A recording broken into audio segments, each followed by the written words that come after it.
Hello, my name is Benjamin Hart. I'm an American attorney and the Managing Director of Integrity Legal here in Bangkok, Thailand. As the title of this video suggests, we're discussing sort of a quirk associated with K-1 visas specifically and advanced parole. For those who are unaware, I've done other videos on this topic, but advanced parole is basically a travel document that preserves a K-1 visa when a foreign fiancé enters the United States. Now, the quirk I'm talking about here is on a K-1 visa, you need to go ahead and once you use it and arrive in America, the person holding the K-1 visa will be granted 90 days of lawful status, and they need to use that 90 days to get married to their American fiancé and then file for adjustment of status. Now, failing to do that, like let's say, or if you file for adjustment of status, you can get advanced parole. That allows you to come and go while your status is processing. But what happens if you leave and you didn't get advanced parole? What happens there? Well, in the vast majority of cases, the K-1 visa does in fact extinguish.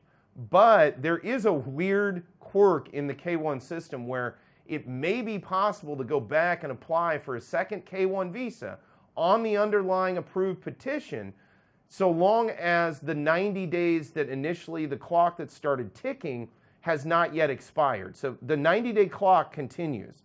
It is not told or anything by getting a new K-1 visa. But I have seen circumstances where it has been possible, if someone has left the United States, they didn't get in advanced parole for whatever reason, to go ahead and petition the embassy to issue another K-1 visa. And so long as that K-1 visa is issued and they enter the United States prior to the expiration of the 90 days and then presumably get married and do their adjustment thereafter, they can essentially get a second K-1 visa on one underlying petition, if you will. Now, I want to be clear in this video. A professional friend of mine, a colleague, reminded me of this after I made a recent video on K-1 visas and advanced parole before. And as I mentioned, I tend to not try to do videos on very case-specific things.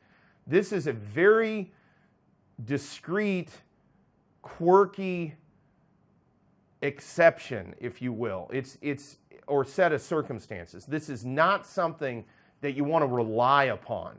You want to look at the K-1 visa as a one-off visa. But technically speaking, yes, it may be, and again, embassy backlogs being what they are, I just don't see that in the modern era of the immigration process, specifically the K-1 process, that this is overly viable. But it is technically possible, so I thought it was worth a video. But again, I want to caution people watching this thinking that this is easy to do or straightforward. No, this is me using very specific language to describe a very fuzzy mechanism, and a mechanism which may not operate the same way under all different types of circumstances. So again, there is this sort of quirk in there about K-1 visas where you can get another one on the same petition so long as the underlying 90 days is not expired. But this is not something that folks should be looking at as something that they can rely upon sort of on a regular basis.